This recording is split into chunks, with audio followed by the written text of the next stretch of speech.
The industrial district of Seoul at 2 a.m. didn't just feel empty, it felt predatory. Zariah Monroe tightened her grip on her server's bag, the heavy humidity of the night clinging to her skin. She was exhausted, her mind drifting toward her fiancé and the quiet life they were building. Then, the silence was shattered. The screech of tires was followed by a sickening, metallic crunch. When Zariah reached the alley, the air was thick with the scent of ozone, burnt rubber, and a sharp, expensive cologne that felt out of place in the grime. A black luxury sedan was wrapped around a concrete pillar like a broken toy. Zariah's heart hammered against her ribs. "Is anyone there?" she whispered, her voice trembling. A low, jagged gasp came from the wreckage. She knelt by the driver's side, glass crunching under her shoes. Inside sat a man who looked like a fallen king. His tailored black suit was ruined, and a deep crimson stain was rapidly blooming across his white shirt. Even in his state, his beauty was terrifying, sharp jawline, golden skin, and eyes like dark obsidian. "Don't call the police," he rasped, his voice a ghost of a command. "You're bleeding to death," Zariah countered, her nurse-like instincts overriding her fear. "I have to do something." With steady hands, she reached for her waist and untied her crisp, white waitress apron, the symbol of her honest life. She ripped the fabric with a sharp thwack and pressed it firmly against his chest. He hissed in pain, his narrow eyes snapping open to lock onto hers. For a heartbeat, the world stopped. His gaze was intense, observant, and dangerously calm. "Why are you helping a monster?" he murmured, his breath hitching. Zariah didn't flinch. "Because tonight you're just a man."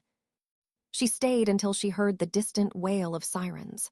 Then, she vanished into the shadows, leaving behind a stained apron and a man who had just found something worth hunting. Make sure to subscribe, like, comment, and share. The hospital bed felt like a cage to Kang Jae-Hyun, despite the silk sheets and the private floor he had commandeered. His side burned with every breath, a sharp reminder of the night the world almost went dark. But it wasn't the pain that occupied his mind. It was the lingering scent of cheap lavender soap and the memory of warm, brown hands that had been steadier than his own pulse. "The girl," Jae-Hyun rasped, his voice a low vibration that made his subordinates bow their heads in collective unease. "Find her." His right-hand man, a shadow of a man named Minho, stepped forward. "Sir, there were no witnesses. The ambulance crew reported an anonymous caller. No name, no ID." Jae-Hyun's eyes narrowed and dark. He reached for the bedside table, his fingers brushing against a piece of fabric that sat there like a holy relic. It was a strip of white cotton, stained with his own dried blood.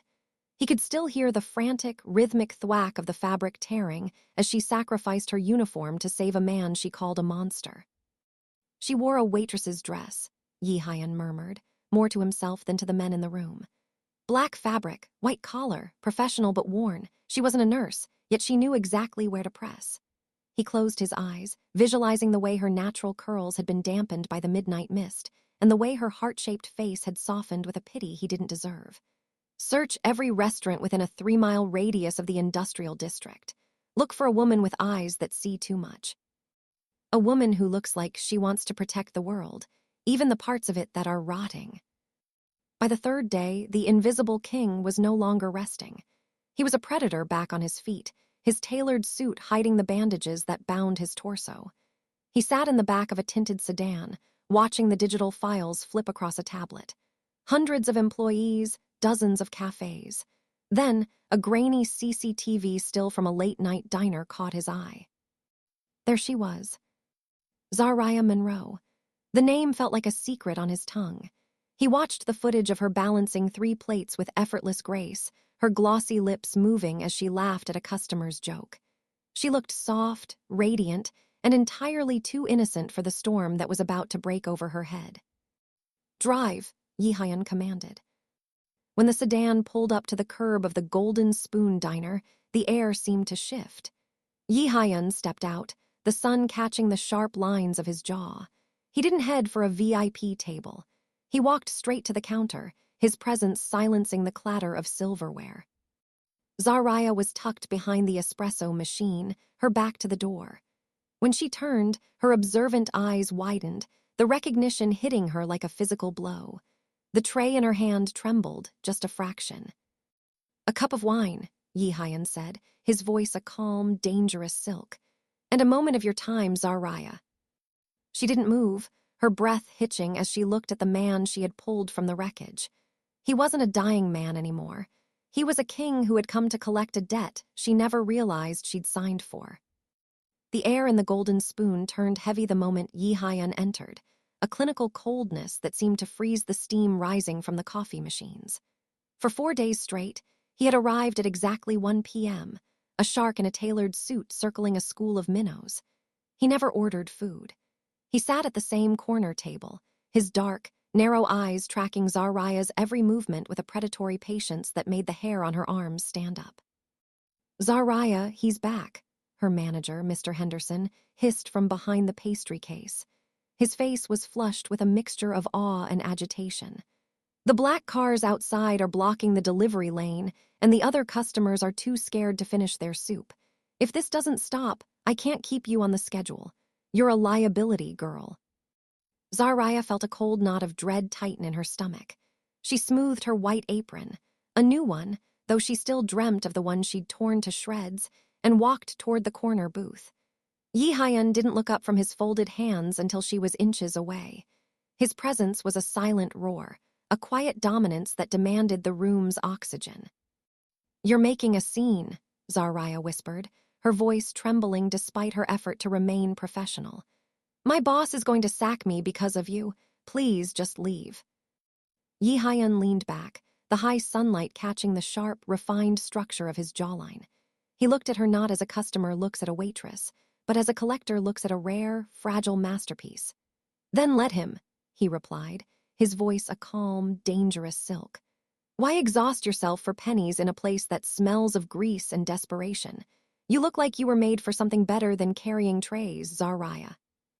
He reached into his breast pocket and placed a sleek, matte black card on the table. It looked heavier than plastic, embossed with gold. "Come to my house tonight. Dinner. Quiet. No cameras, no black cars, and no managers breathing down your neck. I'll make sure you never have to worry about a paycheck again." Zariah looked at the card, then back at the man who had survived a wreck only to become a different kind of disaster in her life. She thought of her younger sister, of the rent due on Friday, and the soft, safe life she was trying to build with her fiancé. "I have a life, Mr. Kang," she said, her brown eyes flashing with a sudden, hidden strength. "I have a fiancé who loves me and a sister who needs to see me earn an honest living. I didn't save you so I could be bought. I saved you because I thought you were a human being." She pushed the card back toward him, her fingers brushing the cold table. "Don't come back here. I'm rejecting the offer. I'm rejecting you." Jae-Hyun didn't flinch. He simply picked up the card, his expression unreadable, a ghost of a smile playing at the corner of his full lips. "You think you have a choice," he murmured, standing up to his full, intimidating height. "But honesty is a luxury you can't afford, and safety is an illusion I'm about to shatter." He walked out without a backward glance, leaving Zariah standing in the middle of a silent restaurant, the smell of his expensive cologne lingering like a threat she couldn't outrun. The evening air was thick with the scent of rain as Zariah hurried down the street, her footsteps echoing against the damp pavement. She could still feel the phantom weight of Jae-Hyun's gaze, a cold pressure that followed her long after he had vanished from the diner. When she reached the small, dimly lit apartment she shared with her sister, the sight of David sitting at the kitchen table felt like an anchor in a storm. He was everything Jae-Hyun was not: safe, predictable, and kind. "You're late," David said, standing to press a kiss to her forehead. His touch was warm, but for the first time, Zariah felt a flicker of guilt. She hadn't told him about the black sedans or the man with the obsidian eyes who sat in her peripheral vision like a looming shadow. "Work was complicated," she murmured, leaning into him. She wanted to believe that this small, honest life was enough to keep the monsters at bay. She wanted to believe that the gold band on her finger was a shield. The following afternoon, the air in the golden spoon shifted again. The bell above the door didn't chime, yet the room fell into a practiced, terrified silence. Jae-Hyun was there, draped in a charcoal wool coat that made him look like a dark monument against the cheap neon lights of the diner. He didn't sit. He walked straight to the counter where Zariah was polishing glasses, his movements fluid and dangerously controlled. "You didn't come to dinner," he said. It wasn't a question. It was a statement of fact that carried the weight of an accusation. Zariah set the glass down, her heart-shaped face hardening with a resolve she didn't know she possessed. "I told you, Mr. Kang, I have a fiancé. We're getting married in 3 months." She lifted her left hand, the modest diamond catching the overhead light.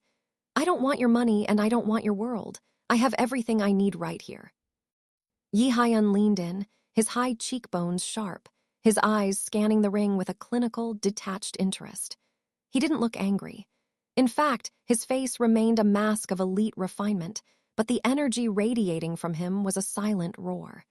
He looked at the ring as if it were a speck of dust he could flick away with a single finger. "Loyalty," Jae-Hyun murmured, the word tasting like bitter silk on his tongue. "A beautiful sentiment, but loyalty is only as strong as the person you're giving it to, Zariah. You're building your house on sand." "David is a good man," she snapped, her voice rising in defense of the life she loved. "He's nothing like you." Jae-Hyun's lips curved into a ghost of a smile, an expression that didn't reach his intense, narrow eyes. He reached out, his fingers stopping just an inch from her cheek, the heat of his skin a silent threat. "Then I suppose we shall see how much your good man is worth when the world starts to burn." He turned and walked out, his stride echoing with a dark, absolute resolve. Behind him, Zariah stood trembling, unaware that Jae-Hyun's men were already pulling a file on David, tracing every debt, every weakness, and every secret. The wall of loyalty she had built was high, but Jae-Hyun wasn't planning on climbing it. He was going to move the earth beneath it until it crumbled into dust. The office atop the Kang Corporation Tower was a cathedral of glass and cold ambition, overlooking a city that Jae-Hyun owned in every way that mattered. He sat behind a desk of obsidian, his long, elegant fingers leafing through a manila folder that contained the blueprint of Zariah's soul. He didn't look for her strengths. He looked for the structural weaknesses in her life. "Her sister, Maya," Minho reported, his voice low and clinical. "She's a junior cook at the Grand Elysium, one of our subsidiary hotels." Jae-Hyun paused, a slow, predatory spark igniting in his narrow eyes. The Grand Elysium was his crown jewel, a place where secrets were bought and sold in the hallways. To find Zariah's heart beating within the walls of his own empire felt like a gift from a dark providence. And the fiancé. David Miller, middle management at a logistics firm. His records are clean, but his bank account is shallow. He's a man who dreams of a life he can't afford. "Then let's give him a nightmare instead," Jae-Hyun murmured. The meeting took place in the back of a rain-streaked limousine, parked in a shadow-drenched lot. David sat trembling, his hands buried in the pockets of a cheap coat that offered no protection against the chilling aura of the man sitting across from him. Jae-Hyun didn't raise his voice. He didn't have to. Power in its purest form was a quiet, suffocating thing. "You love her," Jae-Hyun stated, though it sounded like an insult. "But love doesn't pay for the life she deserves. It doesn't protect her from the debts you've accumulated trying to look like a successful man." "I don't know what you want," David stammered, his eyes darting toward the tinted windows. Jae-Hyun leaned forward, the light from a passing street lamp catching the sharp, lethal edge of his jawline. "I want you to take a vacation, David. A night at the Grand Elysium, room 402. I've already taken the liberty of depositing a year's salary into your account as a gesture of goodwill. All you have to do is go. And when the cook arrives to serve your dinner, you will do exactly as I've instructed." "I won't betray her," David whispered, though his voice lacked the steel of conviction. "You already have," Jae-Hyun countered, his voice a calm, dangerous silk. "The moment you took my money, the betrayal began. You can walk away now and lose everything, your career, your reputation, your safety. Or you can spend one night in a luxury suite and come out a wealthy man. Zariah never has to know, unless I decide she should." Yi-Hyun watched the resolve crumble in the younger man's eyes. It was almost too easy. He wasn't just a mafia boss. He was the architect of a ruin so complete that Zariah wouldn't even recognize the debris. By the time the sun rose, the trap would be set, and the good man she loved would be the very hand that shattered her world. The Grand Elysium stood as a monolith of gold and glass, a fortress where the air was perfumed with lilies and expensive lies. Inside room 402, the lighting was a seductive amber, designed to soften the edges of a guilty conscience. David sat on the edge of the velvet sofa, his hands buried in his pockets, clutching the cold reality of the cash Yi-Hyun had provided. The silence of the suite was heavy, broken only by the hum of the air conditioning and the frantic thudding of his own heart. He told himself it was just a dinner. He told himself he was doing this for Zariah's future. A soft chime echoed through the room, the signal that dinner had arrived. The door pushed open, and a young woman entered, pushing a silver trolley. She was dressed in the crisp white chef's coat of the hotel's kitchen, her natural hair tucked neatly under a cap. She moved with a weary grace, her head down, focused only on the task of serving a VIP she had never met. David looked at her, his vision blurred by the champagne and the corrupting weight of the money in his pocket. He didn't recognize the heart-shaped face or the expressive eyes that mirrored Zariah's own. To him, she was just another part of the luxury he had been bought with. "Leave the tray," David murmured, his voice thick with a sudden, reckless desperation. He reached into his pocket and pulled out a stack of bills, tossing them onto the silk duvet of the bed. "And stay. I'll give you triple that if you forget who you are for an hour." Maya froze. She looked at the man, a stranger to her, sitting in the golden glow of a room she could never afford. She didn't know this was the man her sister intended to marry. She only saw a way to escape the crushing debt of their reality. The tragedy was silent, a collision of two people bound by the same woman but blinded by the same predator. High above the room, hidden behind the smoked glass of a decorative vent, a red light flickered, the silent eye of a camera capturing every whispered word and the slow, inevitable movement toward the bed.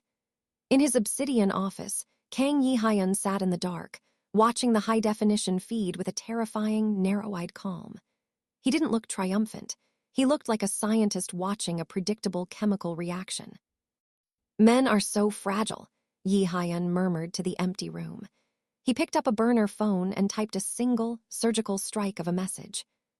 Blocks away, at the Golden Spoon, Zariah was wiping down the counter, her mind drifting to the wedding dress she had bookmarked earlier that day. Her phone buzzed against the marble. It was an unknown number. "Your good man is celebrating his new wealth at the Grand Elysium. Room 402. Don't take my word for it. See for yourself." Attached was a grainy, live stream link. Zariah clicked it, her breath hitching. The image was clear, David and a woman she recognized with a bone-deep horror. As she watched her fiancé reach for her younger sister, the world didn't just break, it went silent. The tray she was holding slipped from her numb fingers, shattering against the floor, a jagged echo of her heart. The taxi ride to the Grand Elysium was a blur of neon streaks and suffocating silence. Zariah's hands were ice cold, her thumb hovering over the play button of the video link as if she could undo the reality flickering on her screen. She didn't feel like a woman heading toward a confrontation. She felt like a ghost haunting the ruins of her own life. The lobby of the hotel was a cathedral of indifferent luxury, the marble floors polished to a mirror shine that reflected her trembling form in her black waitress dress, a stark contrast to the golden opulence around her. She didn't stop at the front desk. She walked with a hollow, robotic precision toward the elevators, the ascent to the fourth floor feeling like a drop into an abyss. When she reached room 402, she didn't knock. She barged in. The amber light inside was soft, smelling of expensive lilies and the metallic tang of betrayal. There, on the edge of the velvet bed, sat David, the man she had planned to grow old with. His shirt was unbuttoned, his face a mask of startled guilt. Beside him, clutching a discarded chef's coat to her chest, was Maya. Her younger sister's expressive eyes were wide with a terror so profound it was visceral. The silver trolley of food sat abandoned in the corner, a cold witness to the intimacy that had just been shattered. Zariah, David's voice was a strangled gasp, his face draining of color until he looked as bloodless as the man she had saved in the alley.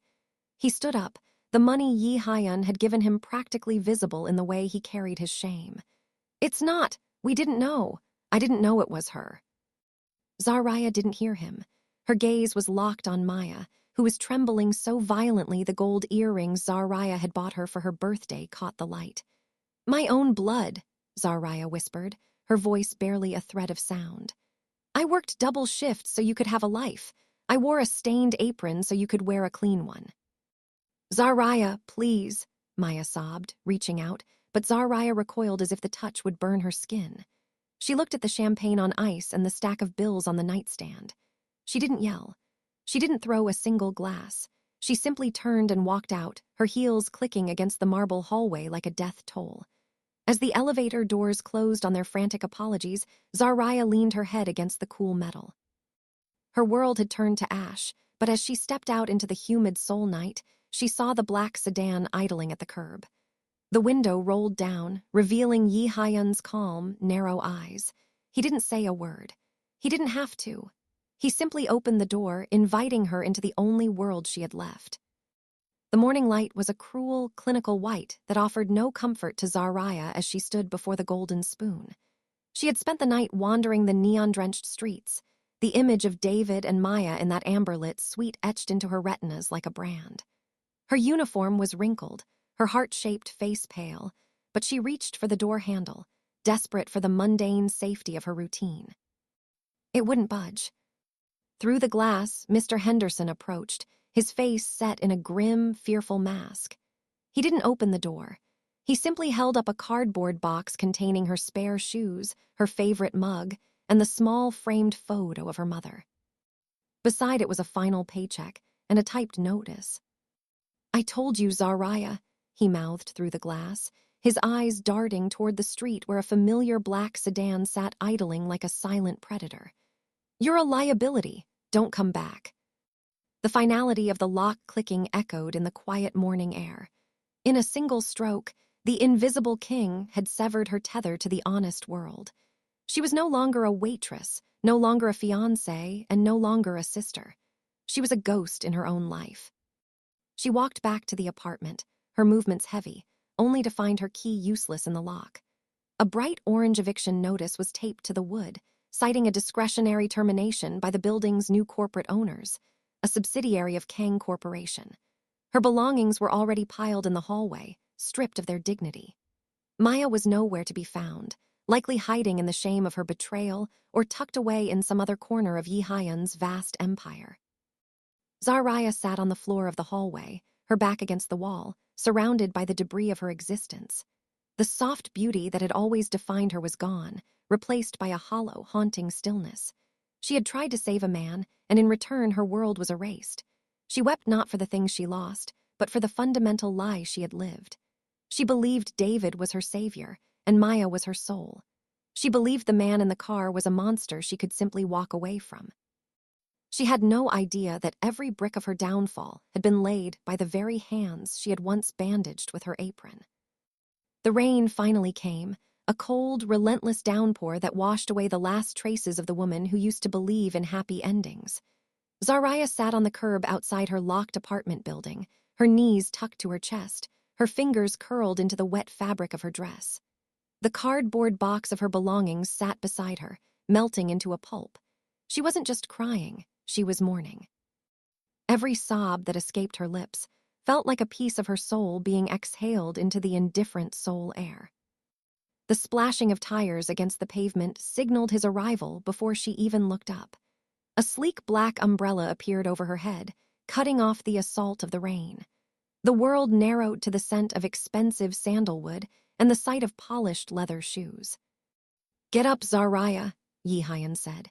His voice wasn't cruel, but it possessed a quiet, absolute dominance that brooked no argument. She looked up, her heart-shaped face streaked with tears and grime, her dark eyes wide and hollow. "I have nowhere to go," she whispered, the words catching in her throat. "I have nothing. They took everything." Jae-Hyun knelt beside her, heedless of his tailored trousers touching the wet concrete. He reached out, his thumb brushing a stray tear from her cheek with a tenderness that felt more dangerous than his anger. I told you that you were building on sand. The world didn't take your life, Zariah. It simply showed you that the life you had was a lie. He stood up, extending a hand, light golden skin against the dark backdrop of the night. My home is not a place of comfort, but it is a place of truth. No one will hurt you there. No one will betray you. Because in my world, I am the only one who matters. Zariah looked at his hand. It was the same hand she had seen covered in blood in that dark alley. She took it. The drive to his penthouse was a silent transition from the gutter to the clouds. His sanctuary was a masterpiece of marble, glass, and shadow, perched so high above the city that the people below looked like ants. It was cold, opulent, and perfectly ordered. As he led her through the sprawling space, Zariah felt the sheer weight of his power. There were no family photos here, no colorful trinkets, only the silent, elite beauty of a man who ruled alone. "This is your safety," Jae-Hyun said, gesturing to the floor-to-ceiling windows that displayed the glowing veins of the city. "Here, the rules of the street do not apply. Here, you are under my shadow." Zariah stood at the glass, her reflection a pale ghost against the glittering skyline. She felt the hollow space in her chest begin to fill with something new, not love, but a cold, sharpened steel. She turned to him, her voice steady for the first time. "You saved me from the street, but who is going to save me from you?" Jae-Hyun stepped into her space, his narrow eyes tracking the pulse in her neck. "No one," he murmured. "That is the point." The penthouse was silent, the kind of silence that precedes a storm. Zariah stood by the floor-to-ceiling glass, the city of souls spread out beneath her like a map of glowing nerves. She was no longer wearing the stained waitress dress. Jae-Hyun had seen to it that she was draped in silk the color of midnight, a fabric that felt like a cold second skin. She looked at her reflection. The heart-shaped face was still there, the deep, warm brown of her skin still radiant. But the expressive eyes that once showed easy emotion were now as still as a frozen lake. Jae-Hyun approached her from behind, his footsteps unheard on the thick carpet. He didn't touch her, but his presence was a physical weight, a quiet dominance that anchored her to the room.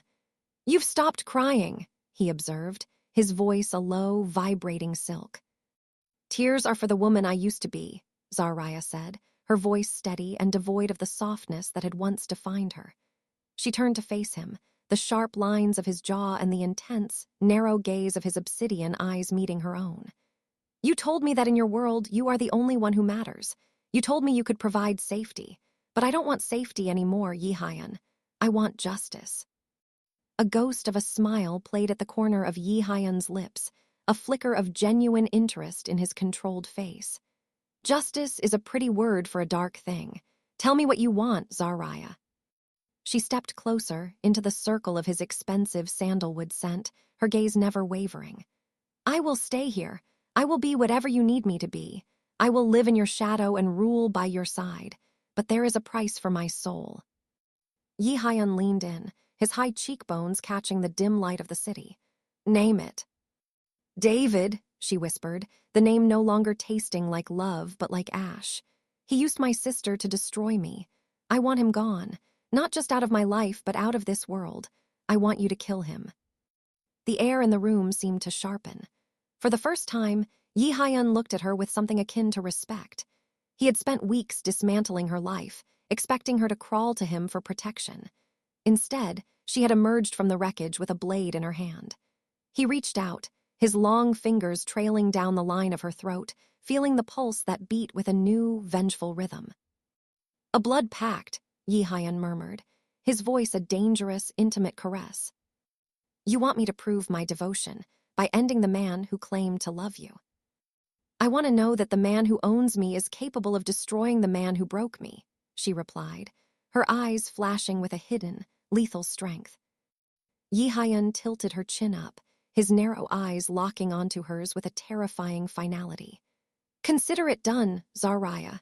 By sunrise, the only memory of David will be the blood on my hands, and from that moment on, you belong to the monster you saved." Zariah didn't flinch. She leaned into the darkness, accepting the crown of vengeance he offered. The waitress was dead. The queen of the ghost city had been born.